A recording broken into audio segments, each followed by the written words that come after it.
This story is different from your regular manhwa. It is new with unique concept. If you enjoy the story, don't forget to break the like notification and subscribe button. Don't forget to comment your thought about the recap. The story begins inside a spaceship in outer space in front of a planet. The captain of the ship asked her crew member Sunja if they are at the right location, since it seems like they are in the wrong place.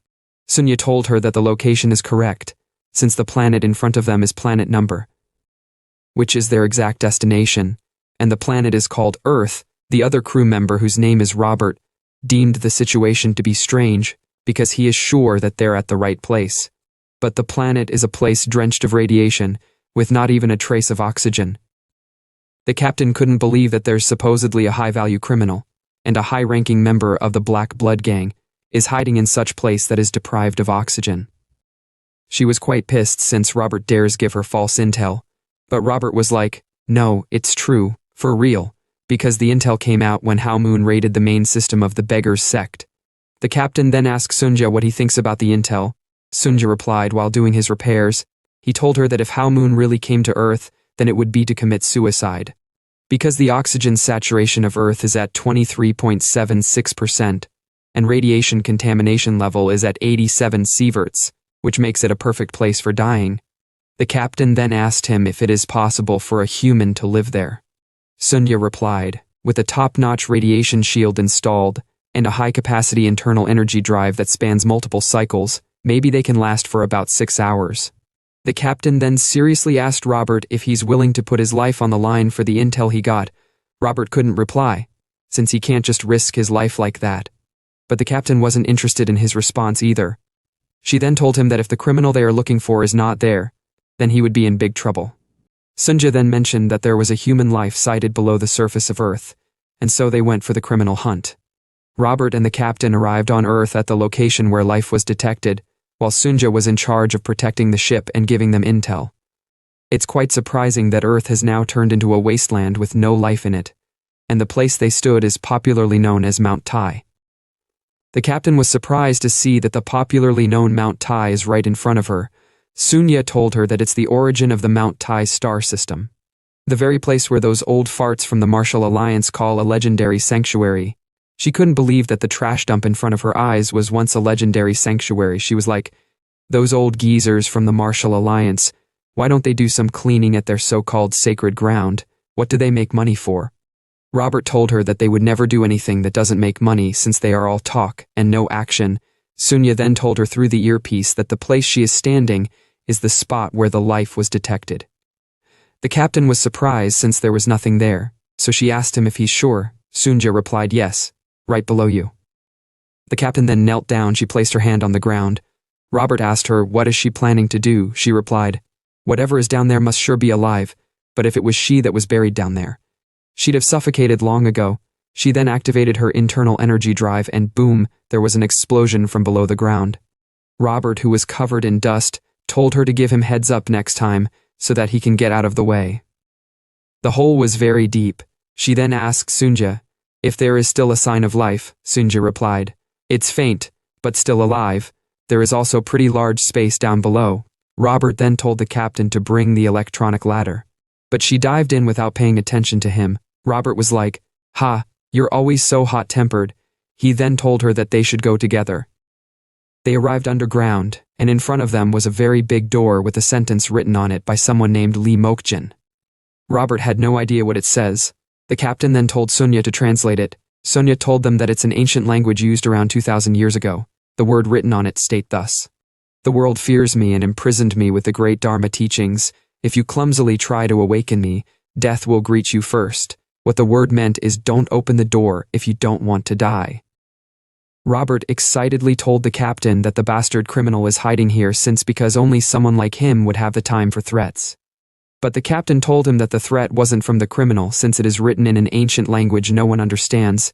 Robert tried telling her that it might be possible, but she wasn't interested in the conversation, although she deemed it as a good sign because if the person that wrote the words on the door is threatening them not to open it, then there must be something valuable inside. She then pushed the door open. They were surprised when they got in, because they saw something sitting at the top of the stairs, although it looks human, but they had no idea what it was. The captain was quite curious at what it was. So she climbed up the stairs to go see what it was. The face of the person sitting down was covered all over in beards with his legs crossed. Robert asked her if it's alive or is it human. Although he didn't believe that it would still be alive since it has been buried for 2,000 years, the captain didn't reply. She then stretched out her finger and touched the nose of the person. There was no reaction for a moment, which made her more curious. But to her surprise, there was a sudden electric spark. She couldn't believe her eyes, but as soon as she felt the bloodlust that came out of the person, she immediately activated her magic power to counterattack. But it was useless. Rather, there was sudden outburst of magic power that shot out through the hole, all the way out of Earth into the space, and it almost destroyed their ship in the process. Sunya had no idea what is happening, so he asked the captain what is going on, and what the hell happened just now, but he didn't get a response. He called them multiple times through the earpiece, but there was still no response. The room was covered in dust, and within the dust, the captain coughed out blood, since she got an internal injury from that sudden explosion. She couldn't believe her eyes since she had no idea what just happened. In front of her was Robert laying down on the ground unconscious.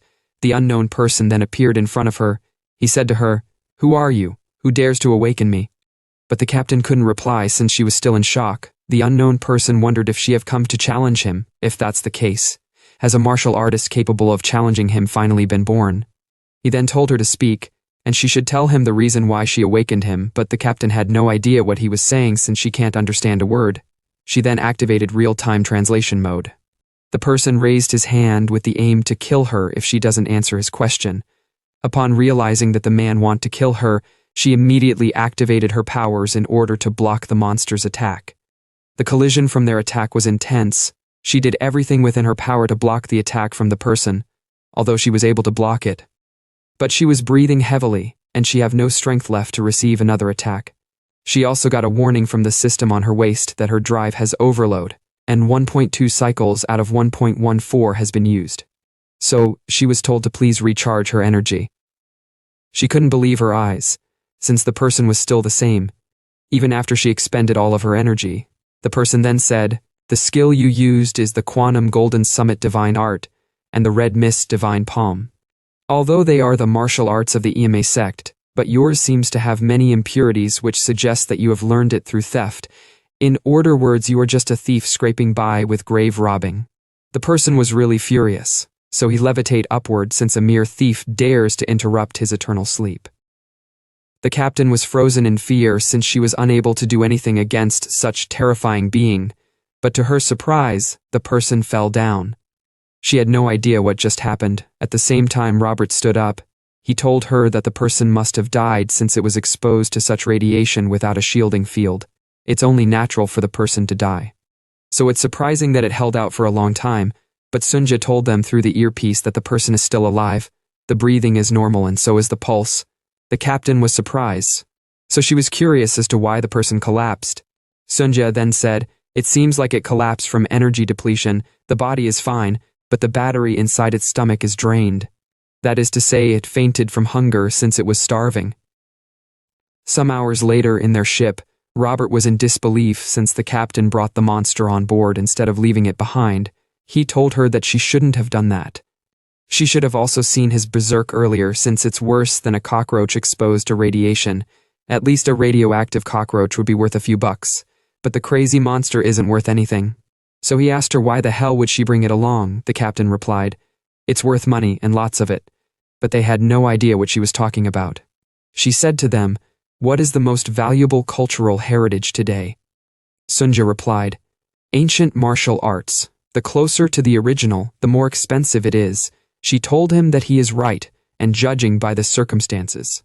The person is likely an ancient martial artist from 2,000 years ago. And 2,000 years ago was a legendary period when martial arts were highly developed. Even the lowest class F-grade techniques from that era fetch at least 10,000 credits, but the person is not on the level of an F-grade, but an unimaginable grandmaster, at least S rank or higher. Robert was quite surprised because if the person is truly an S rank, then they'd be hitting the jackpot. But the question is, what if he wakes up? The captain boastfully told him not to worry, since what she used to bind him is a celestial silkworm thread used for spaceship repairs. Even the head of the Shaolin sect couldn't cut it. But to her surprise, the person was able to cut it easily. He furiously said to her while exuding a terrifying killing intent, "How dare you? Lowly grave-robbing thieves try to desecrate me. I will tear you to shreds." The captain and Robert immediately went on a defensive position, but to their surprise, Sunja appeared before the person with a tray filled with sausages. They couldn't believe their eyes, but surprisingly enough, the person's anger calmed down and it was munching the sausage aggressively. They all stood behind while watching him eat. The captain then asked Sunja how he was able to come up with such an idea. Sunja replied, "He's been starving for a long time, so the best thing for a hungry beast is sausage." Some hours later, the captain explained everything to the person. They told the person that they weren't grave robbers but bounty hunters who accidentally woke him up. And now this is the world 2,000 years after his time. Humans, after harming each other to no end, destroyed the world and decided to live in the skies, although things have stabilized since then, and they decided not to allow any weapons, including nuclear weapons. Only allowing martial arts. The person was surprised since he had no idea what a nuclear weapon is. He then asked her what this current era is called. She replied, "This era is the year 1105 of the galactic calendar." The man was like, "Galactic? Does that mean you all live in the sky?" The captain replied, "Yes." She told the person that he is quite lucky since he woke up after 2,000 years and he should be immensely grateful. The person lashed out. He told her to talk respectfully since he isn't someone that she should be talking to anyhow. He asked her furiously if she wishes to die since a third-rate grave robbers like them dared to deceive him. But they all pointed out their fingers at the same time, showing him what it looks like outside the ship. The person looked outside and he couldn't believe his eyes. The captain then told the person that the place over there is where he lived, but now it's totally ruined. She then patted the person on his head while saying, "Now that you have seen it, do you believe us?" But the person replied while exuding his killing intent, "Even if I want to believe, I can't, since there is no way he can believe that the land he is standing on is round." The captain was quite disappointed at how astonishingly ignorant he is. Suddenly, Robert could smell something disgusting, and it was coming from the person's body. The captain closed her nose. She told him that he would learn the rest later, but first he should go take a shower, maybe trim his hair in the process, since they would be staying together for a while. The person had no idea what she meant by shower, so she told him that he should take his bath, and so hours passed. They all stood in front of the door, waiting for the person to come out of the shower. Robert told the captain that she should have just let him leave his hair like that since he is scared that something mummified might come out from inside. But to their surprise, the person was no other than a handsome guy with packs and molded muscles. He came out while cleaning his hair. He then asked them if there is more of what he ate earlier. But they were unable to reply for a moment since they were still in disbelief. The captain was like, "Who are you?" Some hours later, they rowed their ship through the Milky Way. The guy who is our protagonist was mesmerized by the view in front of him since it doesn't seem like the sky at all. Although he once lamented about the world's narrowness, but he never expected it to be vast and strange. The captain then pinched his cheek. She said to him, "How old are you? Just so you know, hibernation age don't count." Some minutes later, a cluster of star in the Milky Way, called Pleiades, inside a Styried Space Tavern, a place called Wild Crane Inn, our protagonist was aggressively eating the sausages. Robert couldn't believe that a human is capable of eating so much. Sunja told him that he did starve for 2,000 years. Robert was like, "So he has to eat 2,000 years worth of food?" Sunja replied, "Judging by his eating, that might be the case." And so our protagonist finished eating his sausages. At the same time, at another scene, the captain went to meet the Wild Crane Inn's keeper, popularly known as Wang the 18th. She told him that she is looking for a broker. They must be rich and tough, because what she is about to sell is extremely expensive and valuable. Wang smoked his pipe. He asked her how expensive must it be for her to be so frantic. She replied, "How much would a full collection of 2,000-year-old martial arts manuscript be worth, if they were all originals, and all S rank?" Wang was surprised by what she just said, and so, some minutes later when she left the room, there was silence for a moment. One of Wang's guard then asked him if what she said is real, if that's the case.